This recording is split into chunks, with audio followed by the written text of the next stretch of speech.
What's going on, everyone? Welcome back to another AEW Dynamite review. Last night, obviously a lot of eyes on Dynamite. Big movements coming in off the back of that Impact show, that really good Impact show on Tuesday night. There was only really one segment. It was a Kenny Omega segment, obviously, through the whole show. The rest kind of felt like a normal Dynamite, so let's just go through it bit by bit. First match on the card was the Young Bucks versus TH2. They're a non-title match. TH2 were already in the ring by the time the show started. Young Bucks' entrance was immediately after the Dynamite crawl, and it was fun. It was really good. It's one of those matches that all the people who their main criticism of the Young Bucks are, oh, they only just do moves. This is one of those matches that, you know, a lot of the time I go, no, the Young Bucks are great. They do, you know, they can offer a rebuttal to that most of the time. But if you watch this match, I guess all I could say is, yeah, they do a lot of moves, don't they? They're fucking good at them. Let's see, there was, Matt did a sunset flip out the ring onto Jack Evans, and then ran and powerbombed him into the crowd onto the Acclaimed. There was a Meltzer driver to the floor. Jack Evans did a 450 off the apron onto Nick on the floor. It was really good. The two just went back and forth really well, but my one thing is, you never ever believed TH2 were going to get the win, and that was the case as they hit a big old BT trigger on Angelico and murdered him to bits for the win.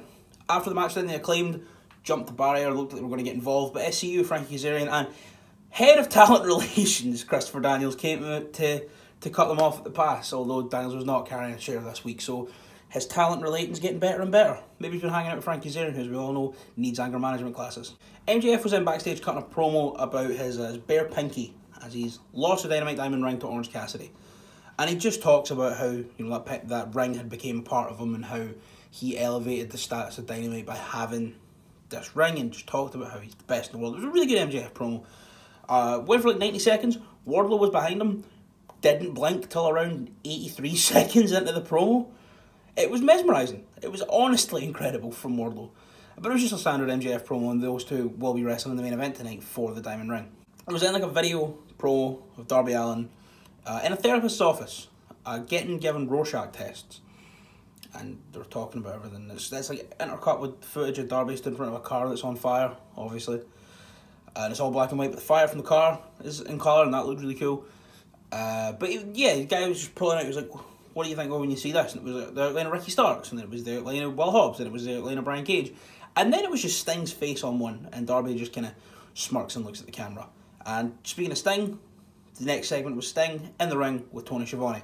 But first, obviously, Cody has to come out and get his big grand entrance. I made a joke that when you were watching it, the tunnel on the right hand side, we've had to go left here for the purpose of that. The tunnel on the right hand side as you're watching it is for good guys to come out. The tunnel on the left hand side as you're watching it is for bad guys to come out. And the middle is for omnipotent wrestling gods known as Cody Rhodes to come out. Comes up through the floor, does the whole thing. And then he's in the ring with Tony Schiavone. And Schiavone says to him, you know, what were you thinking last week when Sting came back? Before he can say anything, Sting's music cuts him off and Sting makes his way to the ring. And then Sting just starts being Steve. He's not being Sting, he's just running around. He's like, yeah, I'm on wrestling again. Fucking yes, let's go on the wrestling. It was great. It was amazing. And then he goes over to Schiavone and he just starts hugging Schiavone and he's like looking at him, he's like leaning on her and he's like, Tony, remember back in the day he used to go, it's Sting! Can you do it for me? And then Tony does it. And then he starts cutting a promo with Sting. And he says, Cody, you're a great kid, but I'm not here for you. There's something about AEW that just feels familiar. And I had to come back. And Cody kind of looks a little bit confused. And he just points up in the stands, up to where Darby Allin's sitting. And he goes, Cody, I said there's something about AEW that just feels familiar. And I knew I had to come back. And then he goes on to cut a promo about how AEW feels like the right place to be. Talks, it compares to, you know, the jungle. He's like, I'm in the jungle, here to hunt, but I can't do it alone anymore. And just cuts this amazing promo, which is weird, because Sting was never that good of a promo. It was always okay, but it looks like he's just been sat in his house, practicing his promos since the debacle of the WWE. After that, then Team Taz are backstage. 5 of them now. Taz's son, I want to call him Brock, it's not, it's Hook. Is it Hook? It's Hook. I think it's Hook. Taz's son, Hook, who was trained at the Nightmare Factory, well, he's now switched sides. He's now on Team Taz. All Team Taz were just standing there, and Taz just pretty much made fun of, you know, the stuff that went on in the ring and the stuff that happened last week. And Ricky Starks was dressed like all 3 members of Destiny's Child at once, and it was amazing. He looked, I love Ricky Starks. He's my favourite. I fucking adore Ricky Starks. But yeah, he was dressed like all 3 members of Destiny's Child, and he looked great.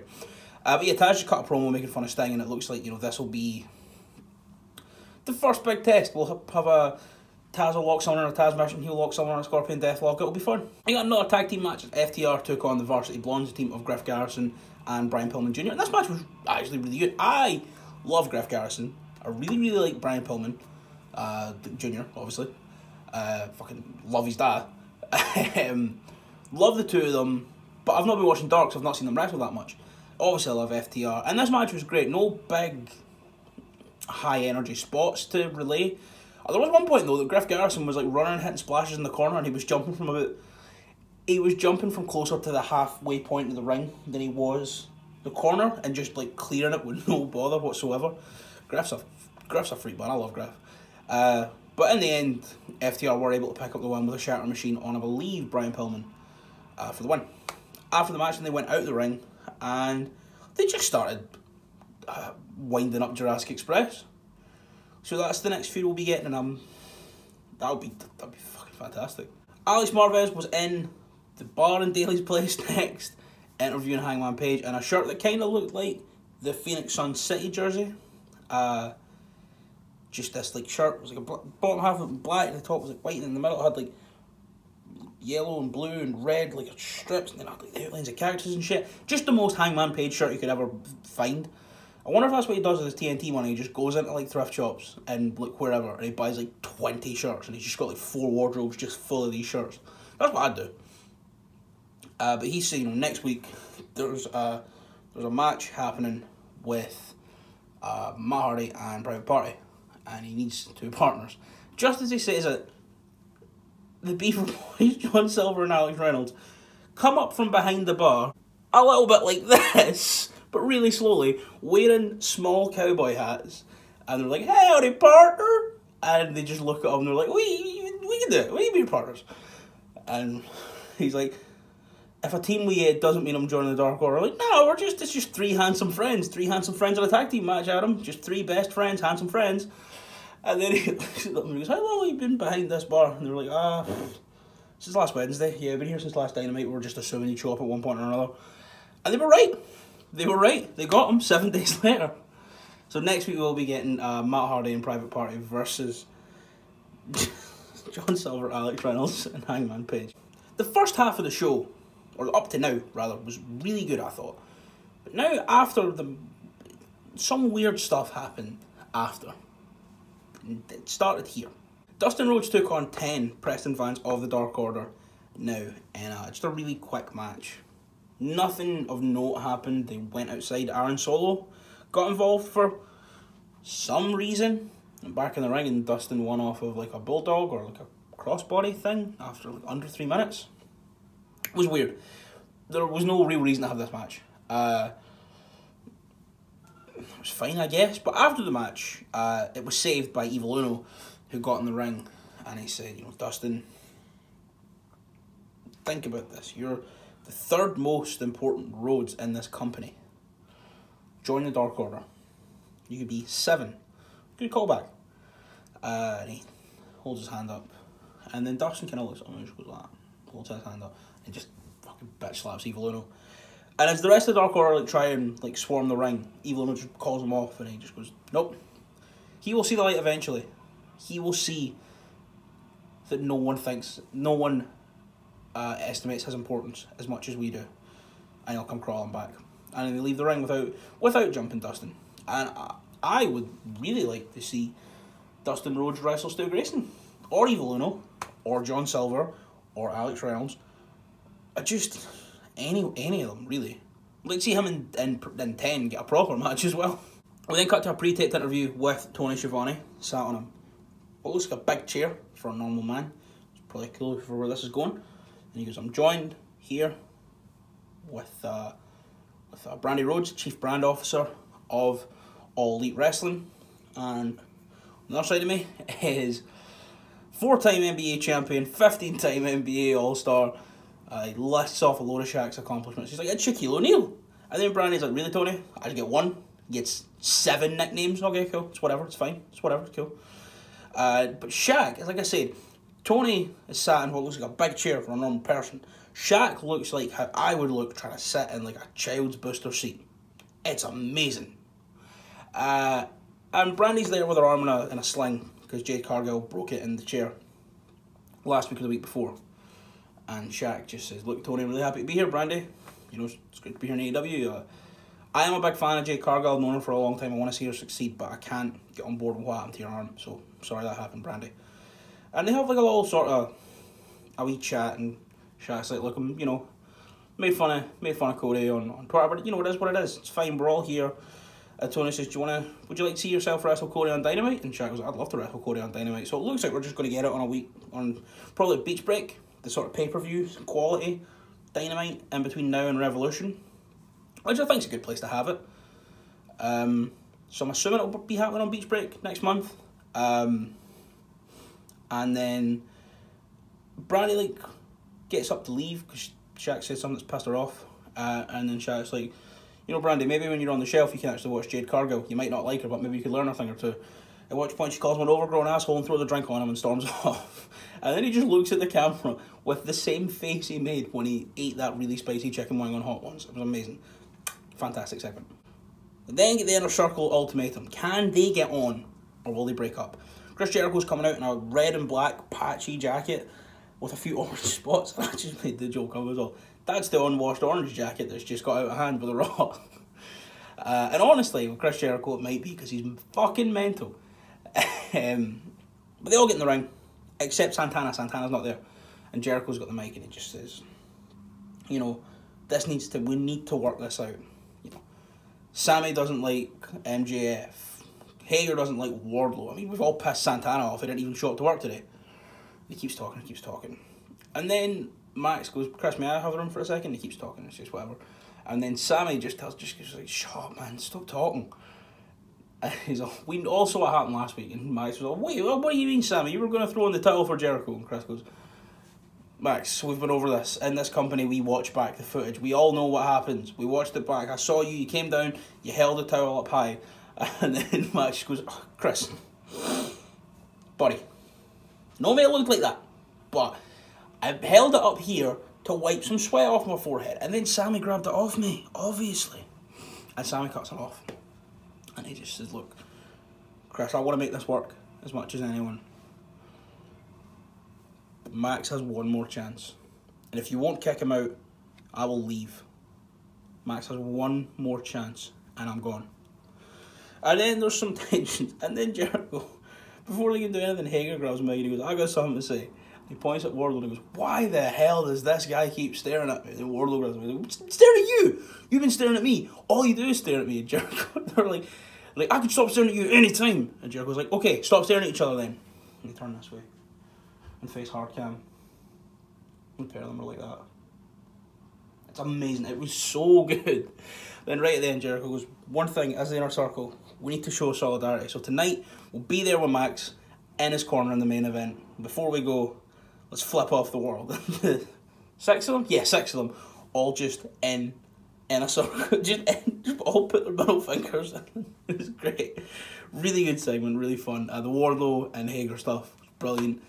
And I can't wait to see the eventual implosion of the Inner Circle, whether this means that like MJF and Wardlow get kicked out or it all disbands and you still have like Jericho and Sammy teaming together, because I think that's the right choice. And Hager as well, actually, because Santana and Ortiz can go off and do their own thing. But I'm really excited to see Hager wrestle Wardlow and MJF wrestle Sammy Guevara. Alex Marvez backstage with FTR. They're talking to FTR about everything they've done, and Cash grabs the mic and he says, look, the reason we lost tag titles is my fault. It's not our fault, it's my fault. I tried a 450 to beat the Young Bucks at their own game, and it cost us. And then Tully kind of grabs me. He goes, well, look, I also, I wasn't there. We weren't at full strength, but we're coming back for those titles. But first, we need to point out how idiotic people who do moves off the top rope are. Cash, I know you've apologised for it, but last week Jungle Boy was doing top rope moves in a battle royal. Idiot. Dick. So, more fuel on the fire of the Jurassic Express and FTR feud. Archer, Pentagon, and Phoenix were now wrestling Eddie Kingston, the Butcher, and the Blade. And before the bell rung, Archer just ran down the ramp and jumped into the ring and like crossbodied the three of them. They should have moved. They could have moved. He was ages away. But there was a big brawl before the match. But the main thing that happened is Butcher suplexed Penta through the timekeeper's table, and Penta was carried off by some trainers and doctors and refs. The match started. As soon as the bell rang, Aubrey had that shit under control. A little bit out of hand at first. The bell hadn't rung yet, so it wasn't yet Aubrey's jurisdiction. She fucking locked that shit up. Although, Ali got involved a couple times and she missed it, but we're only human, Aubrey. What can I say? I love Aubrey Edwards. The match was really fun, but it was pretty much like a 3-on-2 handicap, but kind of almost a 4-on-2 with Ali. Then eventually, Butcher and Blade hit like a sort of powerbomb neckbreaker on Phoenix after he went for a dive to the outside, and he kind of under-rotated and landed in the back of his head. And they were like, fuck it, powerbomb neckbreaker time. And that just put him away. And then after the bell, Archer kind of jumped everyone, but they hightailed it before he could properly batter them. And I like what's going on with Archer and Eddie Kingston and Pac and Eddie Kingston, but when this story's done, they can't turn face. They don't work as faces. They're only the de facto faces in this story because Eddie Kingston is the biggest bastard in all of AEW. The biggest arsehole. So this makes sense. It's a fine match, I guess. Apparently Penta's actually injured. I thought once he went out, Pac would come down because he's part of the Death Triangle maybe, and they could do something like that, but Pac was nowhere to be seen, and the match just finished with some scrutinous, but a clean finish. A relatively clean finish in the end. Backstage then, Nyla and Jade Cargill are beating up Red Velvet, and then Nyla's got a chair before she can hit her with it. Serena Deeb and Big Swole, maybe someone else come up to even up the odds. And then Eva Lise and Diamante jumped them from behind, and everyone's just getting jumped. This was another segment that I didn't particularly enjoy. I just think it felt like too much. There was no real point for it. So it kind of came and it went. Although what I will say, Jade Cargill is huge. She's massive. Oh, I'm excited to see her debut. She needs to learn how to cut a promo better, but like, I think looking at her, she looks like she'll be very impressive in the ring. Abaddon then had a match squashing a Tesha Price in about a minute, and then went to beat up after the bell. Shida came up for the save with the kendo stick, fucking cracked Abaddon with it. And then as Shida was helping Tesha Price out of the ring, Abaddon did the Undertaker setup, and they ran, and it was fine. But this is another weird one for me, because this was obviously the most anticipated segment of the night. It was Kenny Omega and Don Callis. They arrived by helicopter, and then walked through the arena. Kenny's now coming out the heel tunnel, and he's still got his cleaning dancers there doing the thing. And then him and Don came to the ring. They said they had a big announcement for AEW. We've got a big surprise as well, the Lex Express. So I'm assuming that's the helicopter. That's their Lex Express, which, you know, fine. But they said on Impact last night they had a big announcement. And then they kind of just cut the exact same promo as they did on Impact, without the really cool comic book bit. Like, it was still good. They were still both good and cutting a really good promo, but I heard it last night. You know, almost everyone heard it the night before. So it was weird. Obviously, it was cool seeing them both there, but, you know, this was almost the exact same promo from the night before. We then go on to the main event, and, you know, even though it kind of faltered the past little while with some weird stuff, the main event was fantastic. It was Orange Cassidy and MJF. Right at the start, MJF snapped his Ray-Bans. At one point, he was making fun of the whole hands in the pockets thing the whole time. He sent Orange into the post with his arm a few times, and then at one point tucked his hand into like the waistband of his jeans behind him and powerbombed him onto the apron. It looked fucking nasty. Obviously, all the Inner Circle were there except Santana, and they were getting involved at points. So the Best Friends were like, fuck this, we can't deal with them. There's 2 of us or 6 of them. So they run backstage and they get Top Flight, the Varsity Blondes, and Brandon Cutler to even out the odds, as Orange Cassidy and MJF were just having a fantastic back and forth match. MJF keeps working the hand and the arm, and he can't put him away with Salt of the Earth, that Fujiwara armbar. And then there's a big brawl that happens on the outside. MJF's trying everything, but then the ref gets distracted by the big brawl as the Inner Circle take on all the guys on the outside. And then Miro runs to the ring and a pair of what looked like really comfy like suit trousers, like smart sooty joggies kind of things, I guess. A pair of Yeezys and a Versace jumper. He runs down the ramp, hops over the top rope again, and then fucking clotheslines the soul out of Orange Cassidy and runs away. And MJF is able to pin him just by putting his arm over him and picking up the win. After the match, then when MJF is looking at the camera screaming, he's like, "See, I did it! Center of the ring, pinned him, clean as day." As he's doing all that, the best friends run up the ramp, and there's a pull apart with Trent and Miro. And what I've got to respect about Miro here is even though Trent ran at him full force, he did not go down because I'm wearing a fucking Versace jumper. Do you think I'm taking bumps on this stage? Then there's a pull apart, the security get involved. Miro then just knocks out one of the security guards, picks him up to body slam him. As he's like he just starts walking to the side of the stage, and another security guard gets in his way, and he just kicks him and keeps walking, and then body slams this security guard off the stage, just throws him, and then Machka kicks. I don't know if he's still calling that, but Machka kicks another security guard, and the show went off the air with Miro and Kip just posing like a couple of gods at the top of the ramp. And yeah, that was AEW Dynamite. Overall, I realised I forgot to give Impact a score yesterday. I said Impact was a solid 9 a couple of nights ago. AEW's a 7. It was a good show, good matches, weird decisions, weird segments. I don't like the 10 and Dustin stuff was weird. Main event was great, opening match was great. The Kenny stuff fell a bit flat for me just because it was the exact same thing we saw the night before. But overall, good show. Really excited to see what happens next, especially on Tuesday on Impact. So that's it for today. Hope you enjoyed the video. Leave a like if you did. Subscribe if you're new. And tomorrow there will be 2 videos, 2 lists about dream matches for the AEW Impact crossover. And Saturday there'll be another dream match video. And then Sunday I'll have a final resolution review. And then I'll ideally go back to the normal schedule of the Monday rambling, Tuesday list, Wednesday, Thursday reviews.